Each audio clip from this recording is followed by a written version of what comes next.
Selamat datang pada pertemuan keempat mata kuliah dialektologi dengan topik kaidah penulisan perubahan bunyi. Pada pertemuan keempat ini kita akan mendiskusikan dua hal, yaitu pertama, mengenal lambang yang digunakan dalam kaidah penulisan perubahan bunyi dan kedua, cara membaca dan menulis kaidah penulisan perubahan bunyi. Seperti halnya dalam subbidang linguistik sinkronis, dalam subbidang dialektologi digunakan beberapa lambang dalam kaidah penulisan bunyi. Lambang yang digunakan dalam penulisan perubahan bunyi dalam studi dialektologi bersifat universal, sehingga penggunaannya dalam artikel publikasi ilmiah diakui oleh para linguis. Dalam studi dialektologi, terdapat beberapa lambang yang digunakan dalam kaidah penulisan perubahan bunyi. Tanda petik satu yang mengapit, digunakan untuk mengapit makna satuan bahasa, misalnya pada kalimat, bahasa Sasak terdapat kosakata halus, seperti dahar, makan, lumbar, pergi, dan sebagainya. Kata makan dan pergi masing-masing ditulis dengan diapit tanda petik satu sebagai makna dari dahar dan lumbar. Begitu juga pada kalimat dalam bahasa Sasak, tiang jok peken semendak, saya ke pasar sebentar. Konstruksi, saya ke pasar sebentar ditulis dengan diapit tanda petik satu sebagai makna dari tiang jok peken semendak. Lambang asterik digunakan untuk dua hal. Pertama, secara sinkronis digunakan untuk menyatakan satuan bahasa tidak berterima, misalnya pada kata hartawati dan budiwati, masing-masing sebagai oposisi dari hartawan dan budiman. Kedua bentuk tersebut merupakan bentuk yang tidak berterima.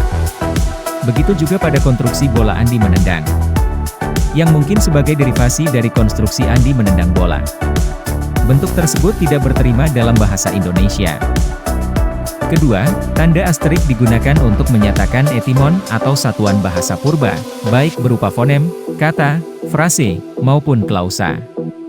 Keberadaan tanda asterik menandai jika satuan bahasa tersebut merupakan bentuk purba.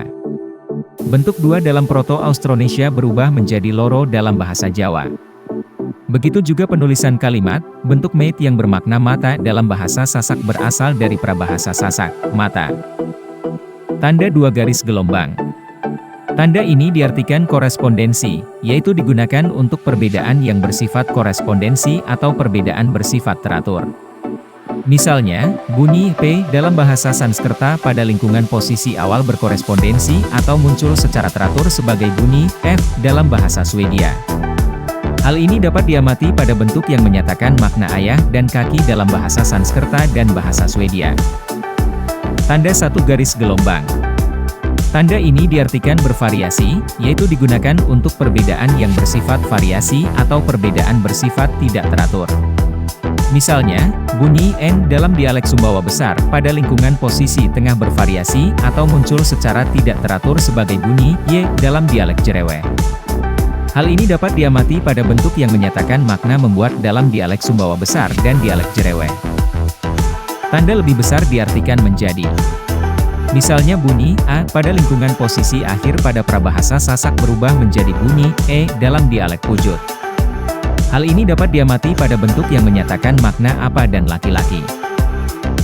Tanda lebih kecil diartikan berasal dari. Misalnya bunyi I pada lingkungan silabe ultima yang berakhir dengan konsonan bukan dorsovelar pada dialek Taliwang berasal dari bunyi U dalam prabahasa Sumbawa. Hal ini dapat diamati pada bentuk yang menyatakan makna takut dan kambing. Tanda garis miring diartikan lingkungan tempat terjadinya perubahan bunyi. Misalnya, bunyi A dalam prabahasa Sasak berubah menjadi bunyi E dalam dialek Pujut pada lingkungan posisi akhir. Hal ini dapat diamati pada bentuk yang menyatakan makna apa dan laki-laki. Tanda kres diikuti tanda hubung diartikan perubahan bunyi yang terjadi setelah jeda atau pada posisi awal. Misalnya, bunyi zero pada dialek Jereweh berkorespondensi dengan bunyi B dalam dialek Tongo pada lingkungan posisi awal. Hal ini dapat diamati pada bentuk yang menyatakan makna mulut dan bulu. Tanda hubung diikuti tanda kres diartikan perubahan bunyi terjadi sebelum jeda atau pada posisi akhir. Misalnya, bunyi L pada dialek Tongo berasal dari bunyi T dalam prabahasa Sumbawa pada lingkungan posisi akhir. Hal ini dapat diamati pada bentuk yang menyatakan makna lalat. Tanda kres secara berturut-turut diikuti oleh huruf V. tanda hubung, huruf V, dan tanda kres, diartikan perubahan bunyi yang terjadi pada lingkungan posisi antar vokal.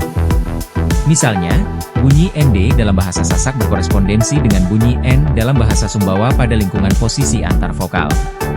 Hal ini dapat diamati pada bentuk yang menyatakan makna gempa dan lapangan. Tanda kres secara berturut-turut diikuti V1, tanda hubung, P1, dan tanda kres, mengandung arti perubahan bunyi terjadi pada lingkungan posisi antar vokal yang identik. Misalnya, bunyi H dalam prabahasa Sumbawa pada lingkungan posisi antar vokal yang identik berubah menjadi zero dalam dialek Sumbawa besar. Hal ini dapat diamati pada bentuk yang menyatakan makna atas. Tanda kres secara berturut-turut diikuti V1, tanda hubung, P2, dan tanda kres, mengandung arti perubahan bunyi terjadi pada lingkungan posisi antar vokal yang tidak identik. Misalnya, bunyi B dalam bahasa Bali pada lingkungan posisi antar vokal yang tidak identik bervariasi dengan zero dalam bahasa Sumbawa. Hal ini dapat diamati pada bentuk yang menyatakan makna sawo. Tanda kres diikuti K dan tanda hubung, mengandung arti perubahan bunyi terjadi pada lingkungan silabe penultima yang diawali dengan bunyi konsonan. Misalnya, bunyi U dalam prabahasa Sumbawa pada lingkungan silabe penultima yang diawali konsonan berubah menjadi bunyi E dalam dialek Sumbawa besar. Hal ini dapat diamati pada bentuk yang menyatakan makna putar. Tanda hubung diikuti K dan tanda kres, diartikan perubahan bunyi terjadi pada lingkungan silabe ultima yang diakhiri dengan konsonan. Misalnya, bunyi I dalam dialek Taliwang pada lingkungan silabe ultima yang berakhir dengan konsonan bervariasi dengan bunyi U dalam dialek Jereweh. Hal ini dapat diamati pada bentuk yang menyatakan makna kambing. Tanda hubung secara berturut-turut diikuti K, tanda plus, huruf D dan V, serta tanda kres, mengandung arti perubahan bunyi terjadi pada lingkungan silabe ultima yang berakhir dengan konsonan dorsovelar. Misalnya, bunyi U pada lingkungan silabe ultima yang berakhir dengan konsonan dorsovelar prabahasa Sumbawa berubah menjadi bunyi U dalam dialek Sumbawa besar. Hal ini dapat diamati pada bentuk yang menyatakan makna cium. Tanda hubung secara berturut-turut diikuti K, tanda hubung, huruf D dan V, serta tanda kres, diartikan perubahan bunyi terjadi pada lingkungan silabe ultima yang berakhir dengan konsonan bukan dorsovelar. Misalnya, bunyi O pada lingkungan silabe ultima yang berakhir dengan konsonan bukan dorsovelar prabahasa Sumbawa berubah menjadi bunyi A dalam dialek Sumbawa besar. Hal ini dapat diamati pada bentuk yang menyatakan makna menarik sesuatu.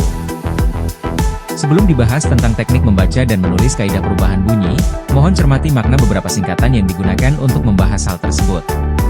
Pembacaan dan penulisan kaidah penulisan perubahan bunyi dalam mengacu pada singkatan-singkatan tersebut.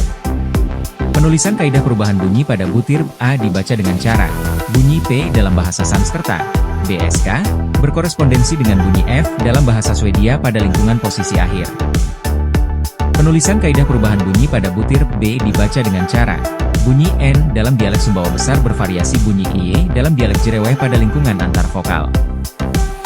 Penulisan kaidah perubahan bunyi pada butir C dibaca dengan cara bunyi A dalam prabahasa Sasak, Pesas, berubah menjadi E dalam dialek Pujut, DP, pada lingkungan posisi akhir. Penulisan kaidah perubahan bunyi pada butir D dibaca dengan cara bunyi VI dalam dialek Taliwang, DT, berasal dari bunyi U dalam prabahasa Sumbawa pada lingkungan silabe ultima yang berakhir dengan konsonan bukan dorsovelar. Penulisan kaidah perubahan bunyi pada butir BE dibaca dengan cara zero dalam dialek Jereweh, DJ, berkorespondensi dengan bunyi B dalam dialek Tongo, DTN, pada lingkungan posisi awal. Penulisan kaidah perubahan bunyi pada butir F dibaca dengan cara bunyi H dalam prabahasa Sumbawa, PS, berubah menjadi zero, atau menghilang dalam dialek Sumbawa besar, DSB, pada lingkungan antavokal yang identik. Penulisan kaidah perubahan bunyi pada butir G dibaca dengan cara bunyi I dalam dialek Taliwang, DT, bervariasi dengan bunyi U dalam dialek Jereweh, DT, pada lingkungan silabe ultima. Penulisan kaidah perubahan bunyi pada butir H dibaca dengan cara bunyi U dalam prabahasa Sumbawa, PS, berubah menjadi bunyi U dalam dialek Sumbawa besar, DSB, pada lingkungan silabe ultima yang berakhir dengan konsonan dorsovelar. Sebaliknya jika deskripsi keterperubahan bunyi seperti butir A1, bahwa bunyi A dalam prabahasa Sasak berubah menjadi E dalam dialek Pujut pada lingkungan posisi akhir, maka dapat ditulis seperti butir A2. Butir B1, dengan deskripsi, bunyi I dalam dialek Taliwang berasal dari bunyi U dalam prabahasa Sumbawa pada lingkungan silabe ultima yang berakhir dengan konsonan konsonan bukan dorsovelar, ditulis seperti butir B2. Butir C1, dengan deskripsi, zero, dalam dialek Jerewe berkorespondensi dengan bunyi B, dalam dialek Tongo, pada lingkungan posisi awal. Ditulis seperti butir C2.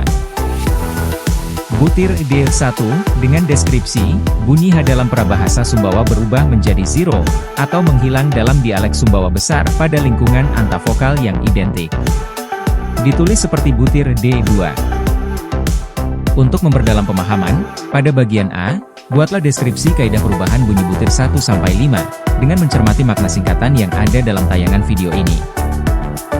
Bagian B, tulislah kaidah perubahan bunyi dengan mencermati singkatan yang ada.